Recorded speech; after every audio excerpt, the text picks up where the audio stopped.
All right, in this video, we're going to learn how to play Quattuor Reges. According to Google, that's how you pronounce it, but it could be wrong. Close my browser. Let's learn how to play Quattuor Reges. This tutorial exists thanks to Neck on Answer. Oops, start. In this chess-like game, players will take turns moving pieces with different values on the board. Your goal is to get a king, queen, or ace onto the row at the opposite end of the board, but you'll need to fight through your opponent's pieces to get there. Each player starts with 16 pieces, 7, 8, 9, 10, jack, queen, king, and ace, in two suits of the same color. This game will be played with the red pieces. Our opponent will use the black pieces.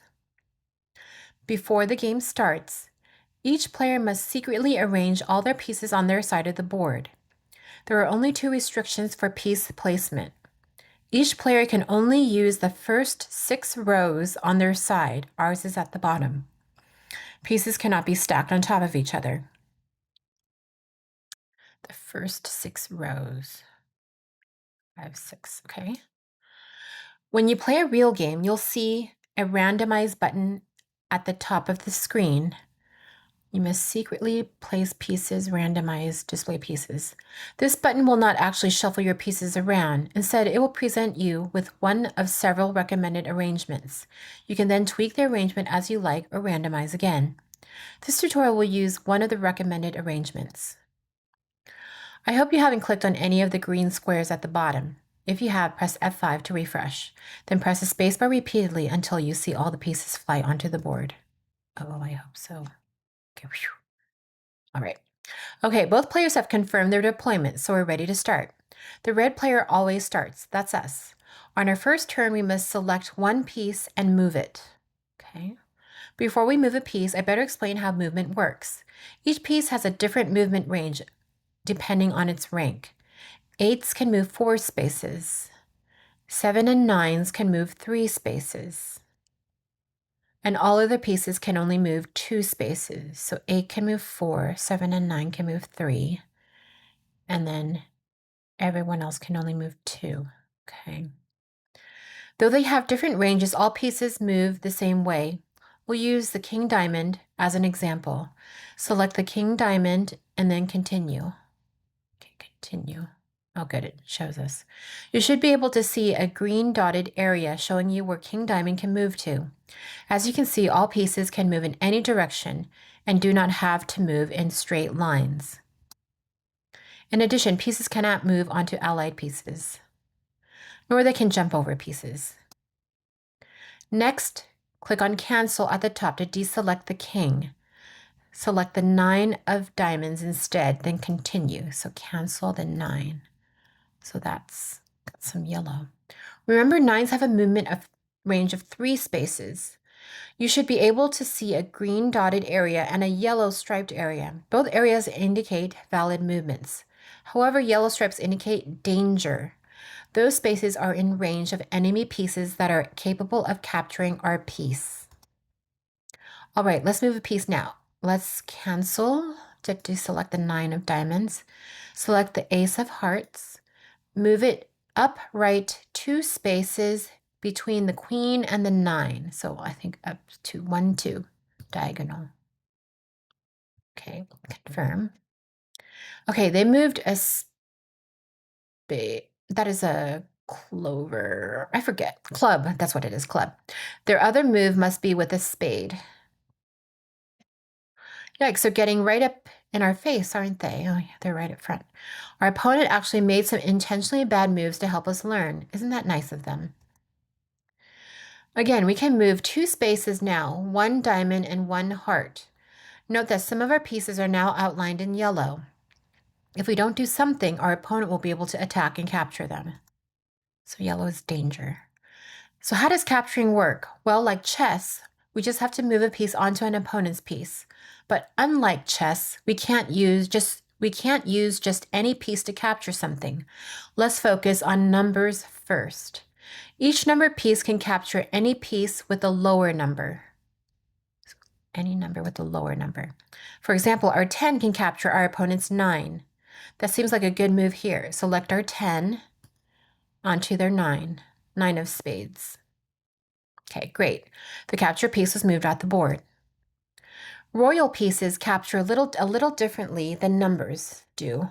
Instead of capturing lesser royals, they have a rock, paper, scissors thing going on. King is greater than queen, which is greater than jack, and jack is greater than king. Okay, jack is greater than king. Okay. There are actually two rock, paper, scissors mechanics going on. A small one between the royals and a large one between aces, royals, and numbers. So aces are higher than royals, royals are higher than numbers, and numbers are higher than aces. So numbers can capture aces. There is one exception. Sevens can capture jacks, and jacks cannot capture sevens. Okay, sevens can capture a jack, but a jack cannot capture a 7. Okay. I know that's a lot of information to take in at once. Fortunately, you can click on the question mark to see the chart again whenever you want. Okay, thankfully. It will also remind you about movement ranges and some other things that we haven't covered yet. Okay, good. Because I'm not going to remember it. Okay. With all that in mind, we could have used the queen of diamonds to capture the 9 of spades instead of the 10 of hearts. Okay.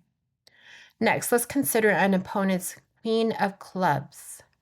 According to the chart, it can only be captured by a king because king is greater than queen. Queen is greater than jack, and jack is king. An ace because aces are higher than royals. Okay. Let's use the ace of hearts to capture the queen of clubs. Select the ace of hearts and wait a second. We can't move it because we already moved the 10 of hearts. We must move one heart and one diamond. Okay. Luckily, there's an undo button, so let's click undo. This time, use the queen of diamonds to capture the 9 of spades. Okay. Then use the ace to capture the queen of clubs. By the way, aces have a unique ability. After they capture a piece, they can immediately retreat to the space they moved from. Do you think we should retreat? We definitely should. The ace of hearts is outlined in yellow. The opponent can use the 7 of clubs or the 8 of spades to capture it. So click here to retreat. It didn't work. Well, it'll work in the real game. Just click continue instead. Okay. Okay. We've got most of the rules down. Let's play through a few more moves so we can learn some of the strategy. Okay, let's doing some more moves. This time our opponent made reasonable moves, threatening our 9 of hearts without putting their own pieces in danger. Let's threaten the queen of spades in return. Move the ace of diamonds up left 2 spaces so it's between the 9 and the queen of hearts. Okay, good, but our 9 is still in danger. It's yellow. Let's block the queen of spades. Move the queen of hearts between the queen of spades and the 9 of hearts. Block it. Great. Okay.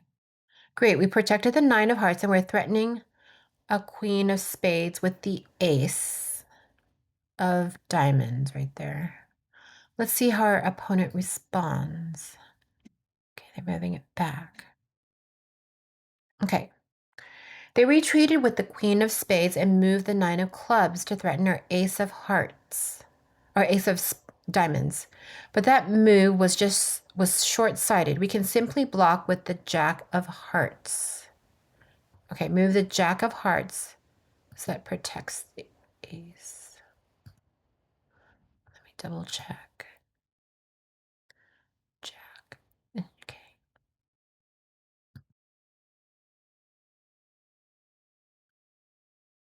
Move the 10 of diamonds 2 spaces up.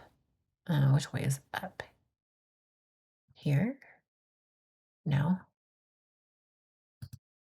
There. Okay.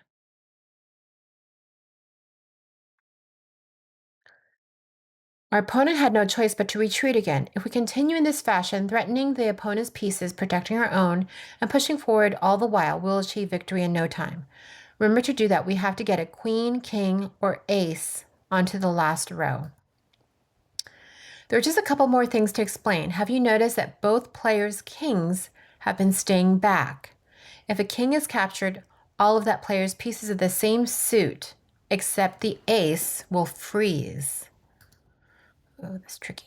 Okay, for example, if we capture the king of clubs, our opponent won't be able to move any more club pieces except the ace of clubs. If we manage to capture both of their kings and aces, they won't be able to move any pieces at all, and will win by default. Okay, finally, I bet you've been wondering what these spaces are for. These are bases. When a player moves a piece onto an opponent's base, they can trade that piece for one of their captured pieces. The rescued piece will appear safely on one of the player's own bases. Players can also rescue pieces by moving a number piece or jack onto the opponent's last row. In that case, they can rescue 2 pieces at once. So the jack can rescue pieces, okay? And remember, 90% of the rules are covered by the question mark. Click on it whenever you need to check on something. 7, 8, 9, 10, 10.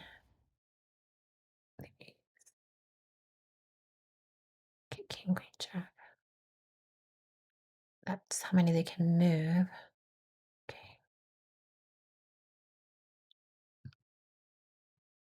Okay.